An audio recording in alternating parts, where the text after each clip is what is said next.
Evening friends, एक बार फिर से आपका स्वागत है ग्रो 15 में। मैं आपका साथी अंकुर वर्मा एक बार फिर से आपके सामने हाजिर हूं अपनी एक नई क्लास के साथ। जी हां, सीटेट जुलाई 2023 को लेकर के जो हमने तैयारी का क्रम शुरू किया है, सिलसिला शुरू किया है, उसी क्रम में आज हम हमारी पर्यावरण अध्ययन यानी कि ईवीएस की एनसीईआरटी पेस्ट जो हम टॉपिक कवर कर रहे हैं, उसी क्रम में आज हमारी क्लास 8 होगी और आज का टॉपिक होगा जल यानी कि वाटर। तो जानेंगे अपने आज के सेशन में एनसीईआरटी पेस्ट जो वाटर टॉपिक पर जो क्वेश्चंस हमारे ईवीएस के पोर्शन में आज आते हैं या आ सकते हैं, उनसे संबंधित अप्रोच को कवर करेंगे अपने इस सेशन में। वाटर साथियों, जैसा कि हमने अपनी पिछली क्लास भोजन पे की थी, तो जैसे कि हमें भोजन की बहुत आवश्यकता होती है और भोजन हमारे शरीर में एक महत्वपूर्ण भाग प्ले करता है। उसी प्रकार से हमने उसमें एक बात बताई थी कि जिस प्रकार से हम भोजन के बिना हम रह नहीं सकते, क्योंकि भोजन एक आवश्यक है, तो इसके बिना हम रह नहीं सकते, हम अपने जीवन को अच्छे से चला नहीं सकते, हम अपने काम को नहीं कर सकते। तो उसी में अगर हम भोजन की बात करें तो उसके बिना हम तो भी 1 दिन 2 दिन 4 दिन 6 दिन रह सकते हैं।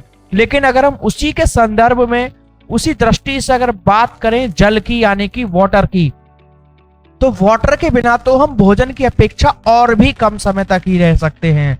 यानी कि भोजन से भी ज्यादा असेंशियल हमारी बॉडी को होता है जल, क्योंकि साथियों हमारा जो शरीर है उसमें भी लगभग 70% जल होता है। साथियों, जल हमारे जीवन का महत्वपूर्ण भाग है। बिल्कुल साथियों, जीवन में हमारे जल का एक महत्वपूर्ण भाग है, जैसे कि भोजन है उसी तरह से। लेकिन भोजन से भी पहले एसेंशियल्स में अगर हम बात करें तो उसमें नाम आएगा हमारे जल यानी कि वाटर का।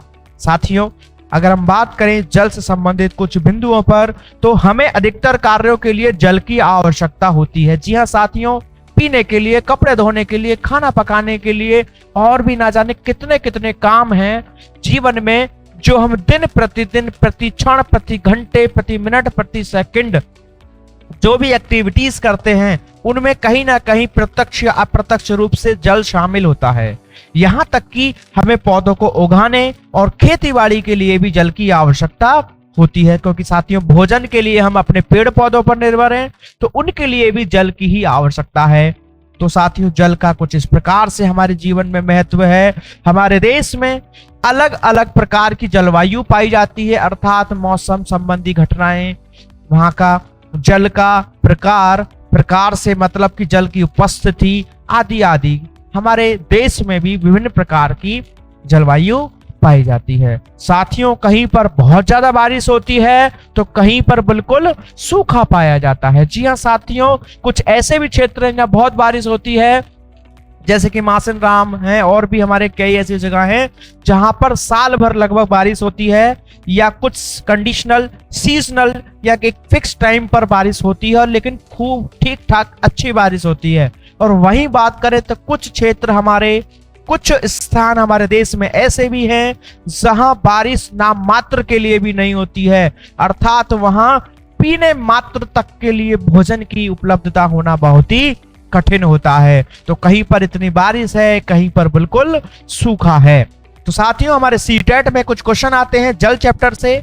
उन्हीं क्वेश्चंस को बिल्कुल according to approach to question in CTET examinations, तो उसी के अकॉर्डिंग हम बिल्कुल उन्हीं बिंदुओं पर चर्चा करेंगे बिना कोई फालतू की चर्चा किए। तो आज की क्लास का पहला बिंदु जो बिल्कुल सुपर, जो हमारा सीटेट है उसमें क्वेश्चन बनाता है, तो साथियों पहला बिंदु है उत्तराखंड में। जी हाँ साथियों, उत्तराखंड में स्त्रियां जो हैं वो पानी के झरने या तालाबों की पूजा करती हैं। क्यों करती हैं? क्योंकि उनका मानना है कि हम लोगों की जिंदगी पानी से ही जुड़ी है और जल ही क्या है? जीवन है। साथियों, जहां पर जल की कमी है, जहां पर जल बहुत मुश्किल से मिलता है, वहां के लोग पानी को बहुत सम्मान करते हैं, जल की बहुत इज्जत करते हैं, क्योंकि उनको पता है कितना महत्वपूर्ण है और उसको प्राप्त करने में कितनी कठिनाइयां होती हैं। तो इसलिए वो जल को बहुत सम्मान देते हैं। सम्मान से मतलब उसको वेस्ट नहीं करते, उसको एक प्रकार से देवी देवताओं का दर्जा देते हैं, उसकी पूजा करते हैं और कहते हैं जल ही जीवन है। तो उसी वाले विचार में या उसी प्रकार की स्थितियों वाले लोगों में से एक हैं उत्तराखंड के लोग, जो कि वहां की स्त्रियां पानी के झरने या तालाबों की क्या करती हैं? पूजा करती हैं। क्योंकि उनका मानना है कि हम लोगों की जिंदगी पानी से ही जुड़ी है और जल ही जीवन है। चलते हैं अगले बिंदु की ओर। तो साथियों अगला क्वेश्चन बनता है मृत सागर पर। जी हाँ, डेड सी भी कहते हैं इसे, मृत सागर। तो साथियों मृत सागर दुनिया का सबसे नमकीन सागर है। जी हाँ, दुनिया का सबसे नमकीन सागर, तो उत्तर होगा मृत सागर। क्यों होगा साथियों? क्योंकि इस सागर का जो पानी है वो इस प्रकृति में जितने भी समुद्र है, सागर हैं, उनमें अगर प्रति लीटर नमक की मात्रा को जांचा जाए तो सबसे ज्यादा मात्रा नमक की मृत सागर के जल में ही पाई जाती है। और साथियों यह नमक की जो मात्रा है वो मृत सागर के पानी में, अगर हम 1 लीटर पानी लें और उसको गर्म करें और उसको पानी को वाष्पित कर दें, तो अगर उस पानी को हम जला दें, वाष्प के रूप में परिवर्तित कर दें, क्योंकि जब गर्म करते रहते हैं तो पानी वाष्प के रूप में कन्वर्ट हो जाता है, द्रव से गैसियस स्टेज में या लिक्विड से गैसेस स्टेज में कन्वर्ट हो जाता है, और जो उसमें घुलनशील पदार्थ हैं जैसे कि चीनी, नमक आदि, वो सब उसमें रह जाते हैं। तो उसी प्रोसेस को अगर हम करें तो 1 लीटर पानी में साथियों 300 ग्राम नमक मिलाने के बराबर नमकीन है।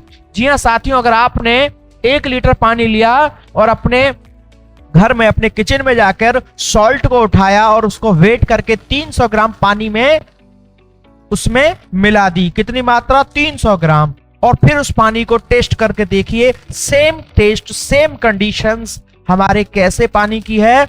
मृत सागर के जल की है। जी हाँ साथियों, और एक और बात है मृत सागर की कि इसकी जो है जो घनत्व होता है वो इस प्रकार हो जाता है, क्योंकि उसमें जो है नमक की मात्रा अधिक है तो इसका घनत्व अधिक हो जाता है। इस कारण मृत सागर में हम आराम से लेटकर तैर सकते हैं। जी हाँ साथियों, एक मृत सागर ही ऐसा सागर है जिसमें कोई व्यक्ति डूबता नहीं है, हम आसानी से तैर सकते हैं, जैसा कि आप पिक्चर में भी देख पा रहे होंगे मेरे साथियों। चलते हैं अगले बिंदु की ओर। अगला है घड़सीसर। जी हाँ, घड़सीसर क्या है? ये जैसलमेर में मीलों तक फैले घड़सीसर यानी तालाब में बारिश का पानी इकट्ठा किया जाता था। जी साथियों, जैसलमेर और उसके आसपास मीलों तक फैले घड़सीसर यानी कि तालाब को घड़सीसर कहा गया है। उसमें हम जो लोग थे उस समय के, वो क्या करते थे? बारिश का पानी इकट्ठा किया करते थे। इसे जैसलमेर के राजा घड़सी ने लोगों के साथ मिलकर तैयार करवाया था, इसलिए इन तालाबों को क्या नाम दिया गया? घड़सीसर दिया गया। जी हाँ साथियों, और इनकी क्या विशेषता थी? इस घड़सीसर के दोनों तरफ, जो ये घड़सीसर था, इसके दोनों तरफ पक्के घाट थे, सजे हुए बरामदे और बड़े बड़े कमरे और हॉल बनवाए गए थे, और यहाँ पर लोग आते थे, मिलते थे, जलसे किए जाते थे, गाना बजाना आदि किया जाता था हमारे घड़सीसर पे। और साथियों इसी के साथ ये तालाब इस तरीके से बनाए गए थे कि जब एक तालाब पानी से पूरा भर जाता था तो बाकी पानी बहकर उसी से जुड़े दूसरे तालाब में इकट्ठा हो जाता था, फिर दूसरे वाले का पानी तीसरे तालाब में जाकर इकट्ठा हो जाता था। इस प्रकार से कनेक्टिंग कुल 9 तालाब होते थे जो धीरे धीरे एक एक करके भरते चले जाते थे। जी हाँ साथियों, तो इस घड़सीसर में 9 तालाब हुआ करते थे।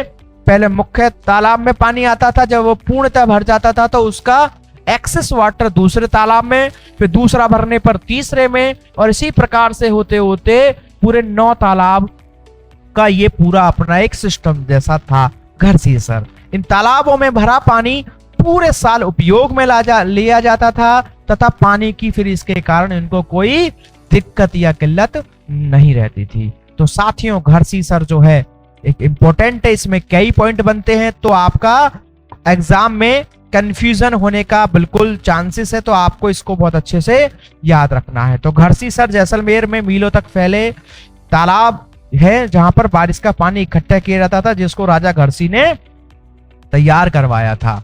वहीं बात करें इसके दोनों तरफ पक्के घाट, सजे हुए बरामदे, बड़े बड़े कमरे, हॉल आदि बनवाए गए थे। लोग यहाँ आते थे, मिलते थे, जलसे करते थे, गाना बजाना करते थे, आदि आदि चीजें करते थे। और ये कुल 9 तालाबों का समूह हुआ करता था, जिसमें यहाँ के लोग जब पानी की कमी होती थी तो इसी के द्वारा अपने जल की पूर्ति किया करते थे और साल भर इस जल को अपने प्रयोग में लाया करते थे। साथियों अगला है बावड़ी। जी हाँ, सीटेट में ना जाने कितनी बार पूछा गया है साथियों कि बावड़ी क्या है। तो बावड़ी साथियों एक सीढ़ीदार कुआं है। जी हाँ, जनरली हम अपने आसपास साथियों कुआं देखते हैं तो वो इस प्रकार के होते हैं कि हम उसमें रस्सी में बंधी हुई बाल्टी फेंकते हैं और नीचे जाने के बाद उसको पानी में डूबने के बाद बाल्टी जब से भर जाती है उसको हम खींच लेते हैं। लेकिन साथियों कुछ स्थानों पर ऐसे भी कुएं पाए गए हैं जो बहुत बड़े विशाल कुएं हैं और उनमें ऐसा स्थिति थी कि रस्सी न डालने के बजाय उसमें चारों तरफ सीढ़ियां बनाई जाती थी और जिनको चलते चलते चलते आदमी को खुद स्वयं नीचे जाना पड़ता था और वहां से वो पानी भर के फिर उन सीढ़ियों पर होते हुए ऊपर चढ़ करके पानी लाते थे। तो उसी प्रकार के कुओं को ही क्या कहा गया है साथियों, बावड़ी कहा गया है। क्या कहा गया है साथियों, बावड़ी कहा गया है। तो बावड़ी क्या है साथियों, बावड़ी है एक सीढ़ीदार कुआं। इसका उपयोग भी पानी इकट्ठी करने के लिए ही किया जाता था। इसमें व्यक्ति स्वयं अंदर जाकर के पानी लाया करते थे। बावड़ी के अंदर सीढ़ियां जमीन के नीचे कई मंजिल तक बनी होती थी और इसमें पानी ऊपर से नहीं खींचा जाता था बल्कि सीढ़ियों के द्वारा खुद पानी तक पहुंचकर पानी लाते थे। जैसा कि आप पिक्चर में देख ही पा रहे किस प्रकार से इसमें घुसने का रास्ता था, किस प्रकार से इसमें सीढ़ियों आदियों का शामिल किया गया था जिसके द्वारा उस समय के लोग बस इसमें से पानी निकाला करते थे बावड़ी में से। चलते हैं साथियों अगले बिंदु की ओर। अगला है तरुण भारत संघ। जी हाँ, तरुण भारत संघ क्या है, बहुत पूछता है सीटेट। तो तरुण भारत संघ एक ऐसी संस्था है जो पुराने तालाबों की मरम्मत करवाते हैं और नए तालाब भी बनवाते हैं। जी हाँ साथियों, आजकल हमारे आसपास तालाब बिल्कुल विलुप्त होते जा रहे हैं, बहुत कम देखने को मिलते हैं। तो उन्हीं के लिए एक चलाने वाली खास कार्यक्रम चलाने वाली एक संस्था है तरुण भारत संघ, जो पुराने तालाबों की मरम्मत करवाते हैं और नए तालाब बनवाने का काम करते हैं। किसके द्वारा, तरुण भारत संघ के द्वारा। जी हाँ साथियों, तरुण भारत संघ राजस्थान के अलवर जिले के एक गांव में पानी की बहुत ज्यादा तंगी हुई थी, उसके कारण इसकी स्थापना हुई और कभी कभी वहां बिल्कुल सूखा भी पड़ जाता था। तो वहां पर उस समय एक महिला थी दड़की माई। जी हाँ, जैसा कि आप पिक्चर में इनको देख पा रहे हैं, तस्वीर में इनको दिखाया गया है दड़की माई। तो दड़की माई उस गांव की पहली महिला थी जिसने तरुण भारत संघ से तालाब बनवाने के लिए पहल की थी। तो साथियों तरुण भारत संघ याद रखेंगे जल से संबंधित है। इसका काम तालाबों को बनवाना और पुराने तालाबों की मरम्मत करवाना आदि आदि है। इससे संबंधित जुड़ी पहली महिला दड़की माई थी जिन्होंने इसके संदर्भ में पहल की थी। किससे बचने के लिए, सूखा या पानी की किल्लत से बचने के लिए इस प्रकार का ये मिशन या एक चलाया गया जिसको तरुण भारत संघ के नाम से जाना जाता है। चलते हैं साथियों अगले बिंदु की ओर। कुएं। जी हाँ साथियों, कुएं आपने देखे तो जरूर होंगे। जब भी आजकल कुएं वैसे बहुत कम देखने को मिलते हैं, लेकिन हमारे धार्मिक और संस्कृति में कहीं ना कहीं कुएं को अभी भी शामिल किया गया है, तो इसलिए हमें कभी ना कभी देखने को तो मिल ही जाता है कुआं। कैसे मिल जाता है साथियों, तो साथियों ऐसे मिलता है कि जब एक बच्चे का जन्म होता है, विशेषकर उसमें लड़के का जन्म होता है, तो उसकी माता के द्वारा कुआं पूजन होता है, तो तब देखने को मिल जाता है। और फिर जब उसी बच्चे का आगे चल के विवाह होता है तो भी कुआं पूजा जाता है। और भी कुछ अवसरों पर भिन्न भिन्न स्थानों पर कुआं पूजन किया जाता है। तो अब सिर्फ पूजन के माध्यम से ही आपको कुआं देखने को मिलता है। वैसे कुएं क्या हो रहे हैं, अब बहुत खत्म हो चुके हैं। आज से 15-20 साल पहले तक कुओं में पानी पाया जाता था, लेकिन अभी आप उन्हीं कुओं को देखोगे तो उनमें पानी नहीं मिलता है, वो बिल्कुल सूख गए हैं। और साथियों पुराने समय में इनकी पूजा ही इसलिए की जाती थी क्योंकि जैसे कि आज उत्तराखंड में हमने बताया भी आपको कि उत्तराखंड में स्त्रियां करती हैं, तो एक्चुअल में कारण तो वही था कि एक बहुत ही महत्वपूर्ण चीज है जीवन के लिए, उसकी हम पूजा करते हैं अपने हर एक शुभ अवसर पर, उसको हम अपना एक क्या कर रहे हैं, पूजा कर रहे हैं। तो वो उसका कारण तो खैर बेसिकली यही था मुख्यतः, लेकिन जो है फिर भी हम वही है कि आज भी उन चीजों को कर रहे हैं, बेशक उसमें से पानी नहीं निकाल रहे हैं। तो आज से 15-20 साल पहले तक कुओं में पानी नहीं पाया जाता था, लेकिन अब कुएं बिल्कुल सूख गए हैं। इसके बहुत सारे कारण हैं साथियों, क्योंकि अब जगह जगह मोटर लग चुकी है, जिसके कारण जो मोटर या सबमर्सिबल जो आदि लग चुके हैं, जिसके कारण हमारा ग्राउंड वाटर लेवल नीचे जाता जा रहा है। कुएं एक निश्चित गहराई तक ही होते थे, बहुत ज्यादा गहराई तक नहीं होते थे, इसलिए भी आजकल ये कुएं हमारे को खाली देखने को मिलते हैं साथियों। और भी इसके कारण हैं, पहले तालाबों में बारिश का पानी इकट्ठा हो जाता था, तो उसके कारण भी जो ग्राउंड वाटर है वो उसका लेवल ठीक रहता था, लेकिन अब वो तालाब ही नहीं है, तो कहीं ना कहीं ग्राउंड वाटर लेवल ऊपर आने में समस्या रहती है। वहीं साथियों आजकल जो है हमारे आसपास जो भी चीजें हैं, पार्क वगैरह नहीं है, पार्क हैं तो उसमें भी आधे से ज्यादा एरिया कवर्ड हमने यानी कि सीमेंटेड कर दिया, यहाँ तक कि कुएं के आसपास के एरिया को भी हमने सीमेंट से पक्का कर दिया है, जिसके कारण हमारी भूमि जल को नहीं सोख पाती है और हमारा जो है ग्राउंड वाटर लेवल जो है वो नहीं बढ़ पा रहा है। इसके कारण हमारे आजकल कुएं सूख रहे हैं। वहीं साथियों याद रखेंगे, दांतों को क्षय से बचाने के लिए, जी हाँ सीटेट में इस प्रकार से क्वेश्चन पूछा गया है, तो दांतों को क्षय यानी कि खराब होने से बचाने के लिए देखिए ये लड़की कैसे आइसक्रीम नहीं है बेटा, ये तो कोई टॉफी या लॉलीपॉप है, इसको खा रही है। अब आजकल बच्चे चॉकलेट आदि बहुत खाते हैं, मिठाई, चॉकलेट, कार्बन डाइऑक्साइड युक्त वाले जो भी पेय पदार्थ होते हैं, इनको लेने से क्या होता है, हमारे दांतों का क्षय होता है, यानी कि दांत हमारे खराब होने लगते हैं, टूटने लगते हैं जल्दी से और पीले पड़ जाते हैं, आदि समस्याएं आती है। तो हमें इसलिए इनसे बचने के प्रयास करना चाहिए। और अगर हम इस प्रकार के भोजन को ग्रहण भी कर रहे हैं तो इन भोजन को ग्रहण करने के बाद हमें कुल्ला अवश्य करना चाहिए और हमारे दांतों में फंसे अवशिष्ट पदार्थ जो भी हैं, गंदगी आदि, उसको अच्छे से निकालना चाहिए। और इसके लिए सबसे अच्छा उपाय है कि हमें दिन में कम से कम 2 बार ब्रश जरूर करना चाहिए, सुबह उठकर और शाम को खाना खाने के बाद, क्योंकि रात भर अगर हमारे मुख में किसी प्रकार की कोई भी चीजें फंसी रहती है तो वो अपना काम करते रहते हैं, जिसके कारण हमारे दांतों का क्षय हो सकता है। तो दांतों को क्षय से बचाने के लिए दिन में 2 बार ब्रश करना चाहिए, मिठाई, चॉकलेट्स और कार्बन डाइऑक्साइड युक्त पेय पदार्थ कम से कम लेना चाहिए और खाना खाने के बाद हमेशा कुल्ला करना चाहिए। इससे दांतों में फंसे अवशिष्ट पदार्थ बाहर निकल जाते हैं। चलते हैं साथियों अगले बिंदु की ओर। जी हाँ साथियों, समुद्र से नमक बनाने के लिए, जी हाँ साथियों, जो हम अपने भोजन में नमक इस्तेमाल करते हैं उसकी प्राप्ति हमें समुद्र से होती है। कैसे होती है साथियों, तो समुद्र के पानी को जमीन पर क्यारियों में भर देते हैं। जब समुद्र के किनारों पर क्यारी बना दी जाती हैं, जब समुद्र में ज्वार भाटा उत्पन्न होता है, लहरें उसके किनारों की ओर आती हैं, तो वो समुद्र का जल उन क्यारियों में भर जाता है और लौटकर वापस नहीं जा पाता। बाद में जब तेज धूप पड़ती है तो हमारा जो जल है उसका वाष्पीकरण हो जाता है और हमारा जो नमक है वो जमीन पर ही पड़ा रह जाता है या उन क्यारियों में ही रह जाता है। और बाद में उन क्यारियों से उस नमक को इकट्ठा कर लेते हैं, उनके ढेर बना लेते हैं और उसी नमक को फिर आगे कुछ प्रोसेस करते हुए हमारे भोजन में शामिल करने के लिए उसको तैयार किया जाता है। तो साथियों, समुद्र से नमक बनाने के लिए समुद्र के पानी को जमीन पर जो भी क्यारियां बना देते हैं उनमें भर देते हैं और जब तेज धूप होती है तो सारा पानी सूख जाता है और नमक के ढेर बन जाते हैं, जिसको हम बाद में आगे कुछ प्रोसेस करने के बाद अपने भोजन में शामिल कर सकते हैं। जी हाँ, नमक का भी हमारे जीवन में बड़ा विशेष महत्व है। कितना अच्छा भोजन बना दीजिए, अगर उसमें नमक ना हो तो कुछ भी नहीं हो सकता। होती तो मात्रा बहुत थोड़ी सी है लेकिन काम पूरा करती है साथियों।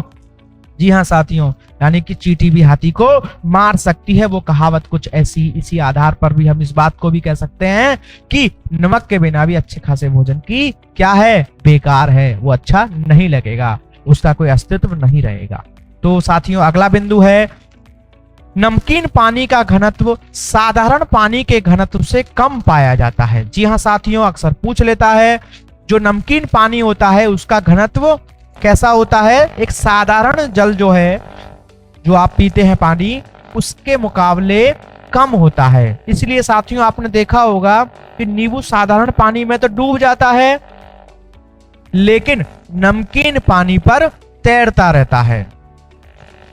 जी हाँ साथियों, तो नमकीन पानी पर क्या करता रहता है, तैरता रहता है। चलते हैं अगले बिंदु की ओर।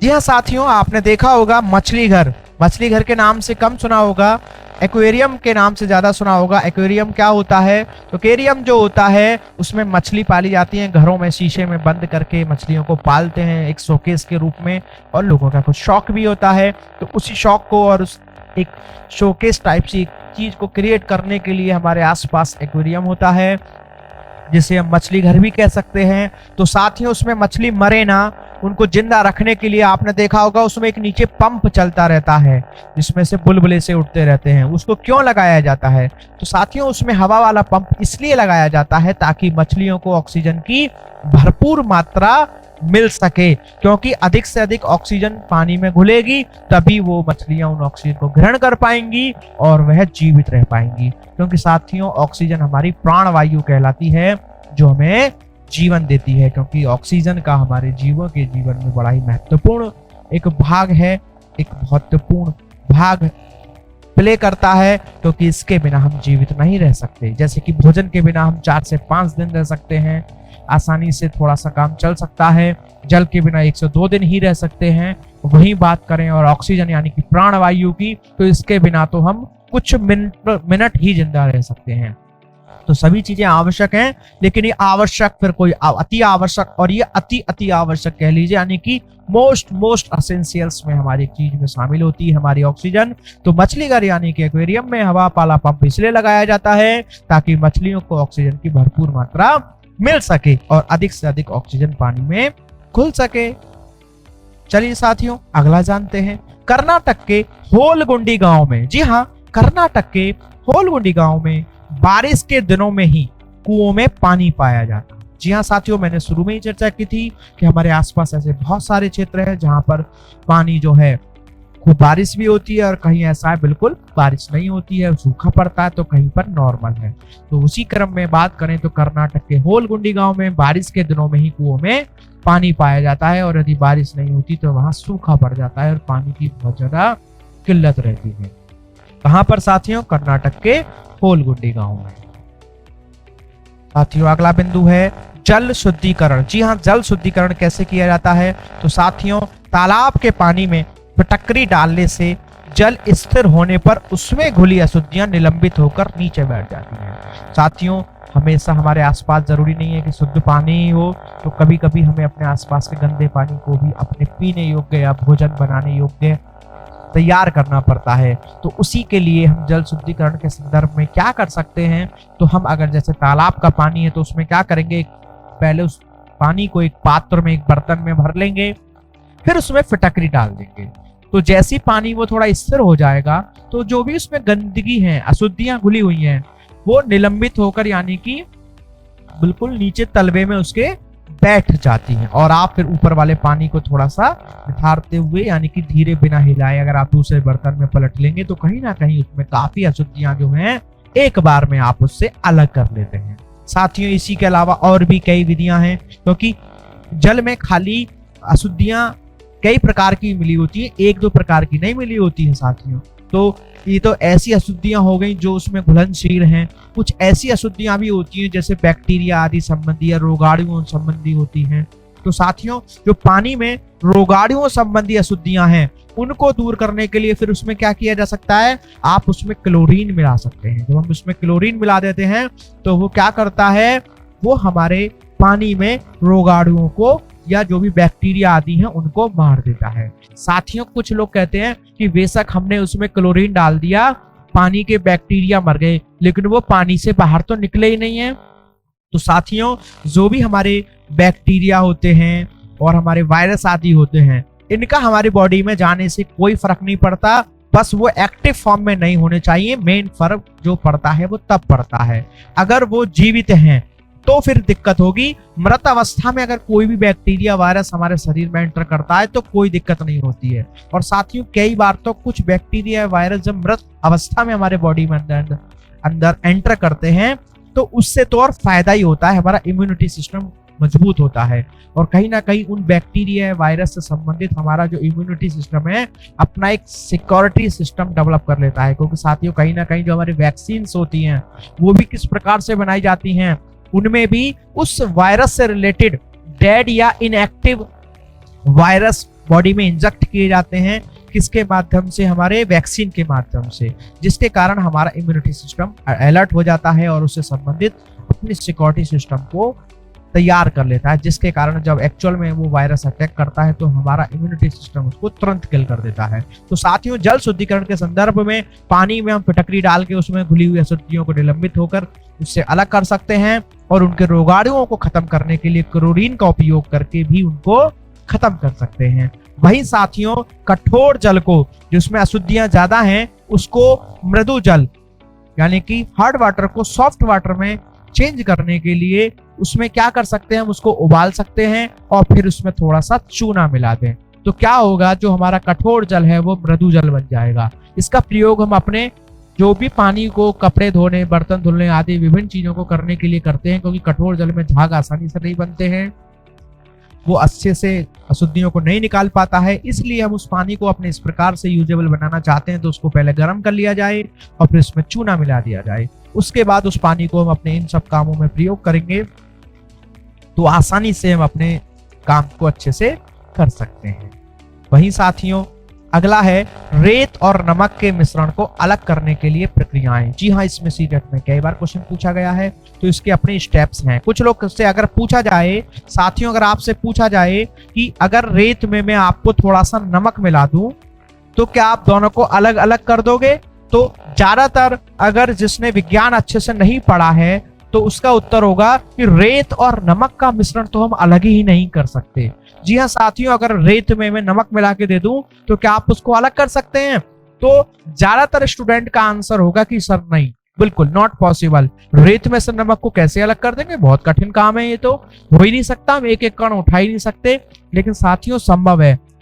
साइंस में लगभग हर चीज का कोई ना कोई तरीका है, विज्ञान में ये संभव है। विज्ञान इसके संदर्भ में अपना विधि देता है जिसके द्वारा हम अपने रेत में मिले नमक के मिश्रण को भी अलग कर सकते हैं। लेकिन उसका अपना एक प्रोसेस है, अपने कुछ स्टेप्स हैं जिसमें 4 स्टेप के द्वारा हम इसको कर सकते हैं। पहला स्टेप है अवसादन, दूसरा है निस्तारण, तीसरा है निस्यंदन और लास्ट है वाष्पन। Sedimentation, decantation, filtration and evaporation are the four steps for separating the sand and salt mixture in the mixture. तो साथियों, रेत और नमक के मिश्रण को अलग करने के लिए 4 स्टेप से होकर गुजरना पड़ता है। लेकिन उससे भी पहले एक स्टेप क्या है कि हमें उस रेत और नमक के मिश्रण में पहले पानी मिलाना होगा। जी हाँ साथियों, रेत और नमक के मिश्रण में को हम एक पात्र में भर लेंगे और उसमें थोड़ा सा पानी भर लेंगे और उसको अच्छे से चला देंगे। तो साथियों, इससे क्या होगा, जो नमक है वो हमारा जल में घुलनशील है, तो नमक और पानी दोनों घुल जाएंगे और रेत चूंकि हमारा पानी में या जल में घुलनशील नहीं है तो वो वैसे तो मिला रहेगा पानी में, लेकिन नमक पूर्णतः उसमें डिसॉल्व हो जाएगा, घुल जाएगा। नमक घुल जाएगा लेकिन रेत जो है वो आंशिक रूप से होगा। लेकिन साथियों, जैसे ही हम उसको घोलने के बाद, जैसे ही नमक पानी में पूर्णतः घुल जाए, उसके बाद अगर हम उसको थोड़ी देर के लिए रख देते हैं, रेत और नमक के मिश्रण में जल मिलाने पर जो भी हम उसको मिला करके जब रख देंगे तो जो रेत है उसके कण पानी में नहीं घुलते हैं। तो जब उसको थोड़ी देर के लिए हम रखा रहने देंगे तो उसके जो रेत के कण हैं वो कुछ समय बाद आप देखेंगे, पाएंगे कि वो उसके बर्तन के या पात्र के तली में नीचे बैठ जाएंगे। जैसा कि आप पहले चित्र में देख पा रहे हैं, नमक पानी में घुल चुका है तो वो दिखाई नहीं देगा, आपको रेत के कण दिख रहे होंगे। थोड़े समय के बाद देखेंगे तो रेत के कण सारे नीचे बैठ जाएंगे, ऊपर जल रह जाएगा। तो साथियों, इस प्रकार की इस स्टेप को हम क्या कहेंगे, अवसादन। जी हाँ, रेत और नमक के मिश्रण में जल मिलाने पर भारी अवयवों के नीचे तली में बैठ जाने की प्रक्रिया को ही अवसादन कहते हैं। तो पहला स्टेप हुआ, तो नमक और पानी एक हो गए और रेत हमारा बर्तन की तली में नीचे बैठ गया। अब चलते हैं अगले स्टेप पर। अब हम क्या करेंगे, धीरे से उस पात्र को, पानी को दूसरे पात्र में पलटेंगे बिना हिलाए।